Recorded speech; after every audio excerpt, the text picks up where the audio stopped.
Hello fellow Pokemon trainers, my name is VideoJames, and today we're going to be taking a look at how to use Noctowl. Actually is a pretty popular Pokemon, not only for the fact that Ash had a shiny version in the TV show, but for the fact that for a while Noctowl was everywhere.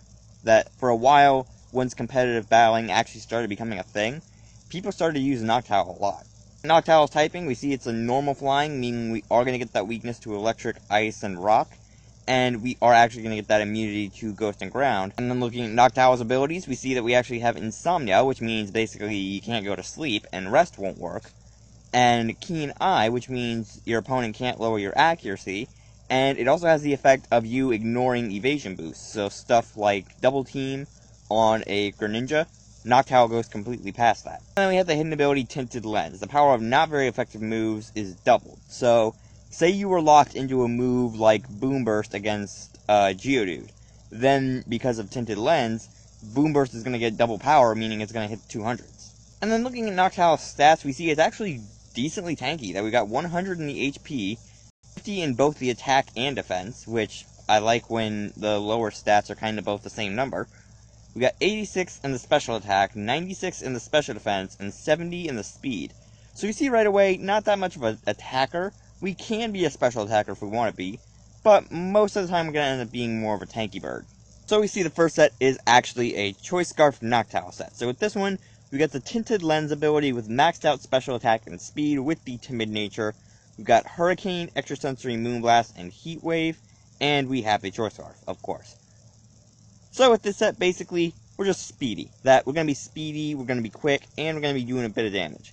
So with the Tinted Lens ability, again, basically any move that isn't super effective is going to get its power doubled, which is going to work out well with Noctowl, because not only does it possess a lot of high base power moves, it also is going to end up getting locked into a lot of moves with Choice Scarf, and if your opponent swaps that into something that's going to be not super affected by that, then Tinted Lens is going to be doubling the power, so you're still going to be doing a good bit of damage.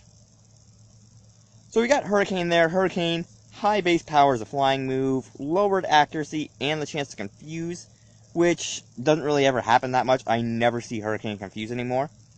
But it also has the added effect of, when in the rain, it has its accuracy boosted to 100 to where it completely can't miss. So if you were running an Uber's team, you could pair Noctowl with something like Kyogre, or if you're not, you could run it with something like Politoed.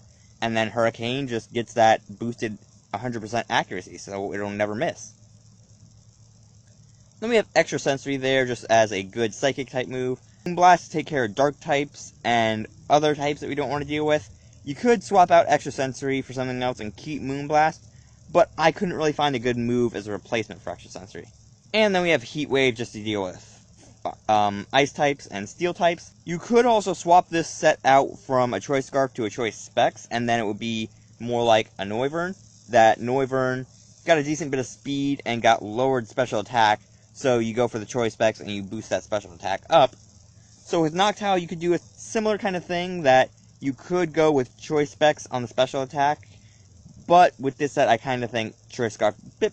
And then the next set is a Life Orb Keen Eye Noctowl. So we got Agility, Air Slash, Heat Wave, and Roost with the maxed out HP and speed, with the modest nature, and the 4 EVs thrown into the special defense. So the idea behind this one is basically, we're setting up our speed.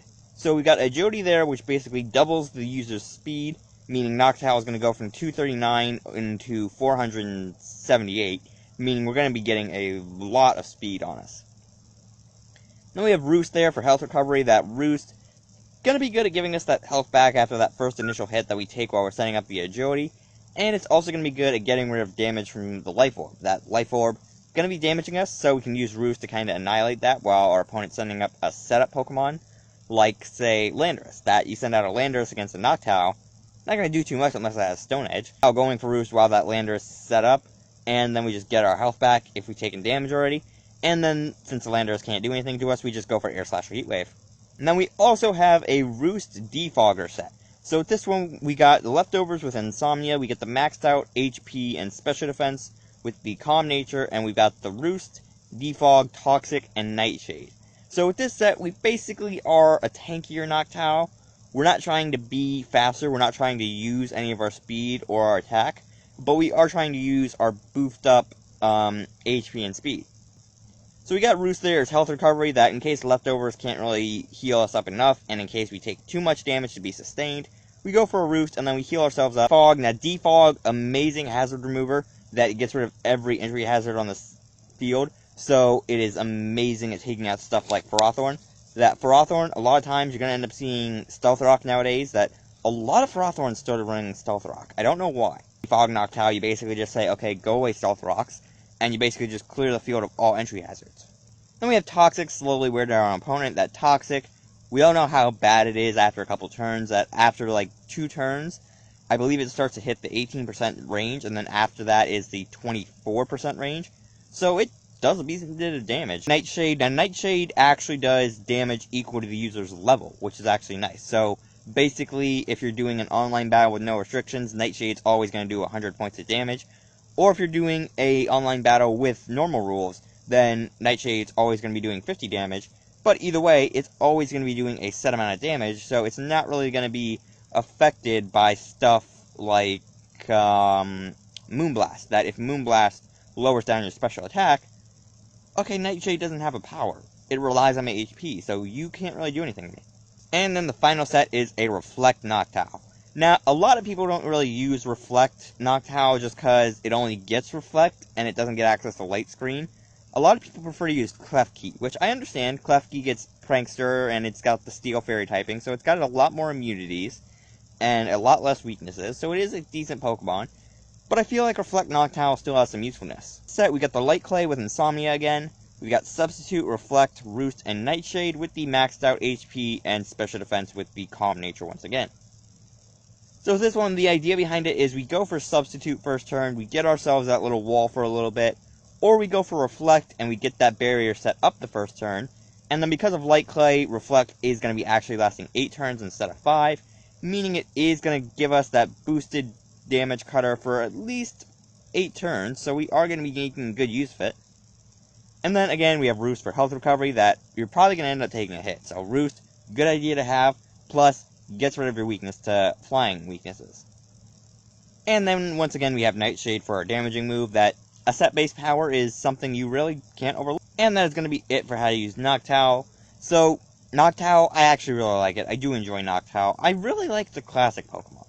Like, almost all of the classic Pokemon from Generation 2 backwards are, like, my favorite of the Pokemon. And I think it's just because back then, they were all so simplistic. They didn't try to be so much. That with Pokemon now, you have stuff like Klefki, which is literally a keyring, and I'm like, that's just, no, why? But then, back in Gen 2, we get stuff like Noctowl, and we're like, okay, this is cool, I like this thing's design. And Noctowl is a very good Pokemon, not only in design, because, I mean, look at its design, it actually is nice. I really like the triangle pattern it's got on its chest as well, but like the coloration and all that on Noctowl, and that kind of horned owl thing it's got going on, it actually does look very nice, and it looks very much like an actual thing you could see in the real world. But looks aside, Noctowl does have a lot more in its table of contents than what the cover might show. Regardless, for now I'm going to leave this video here. I hope you guys enjoyed it. Let me know if you have any Pokemon you want to see me do videos on in the future down in the comments. And if you guys did like this video, you can slap the like button as always. And I'll see all you beautiful people in the next video.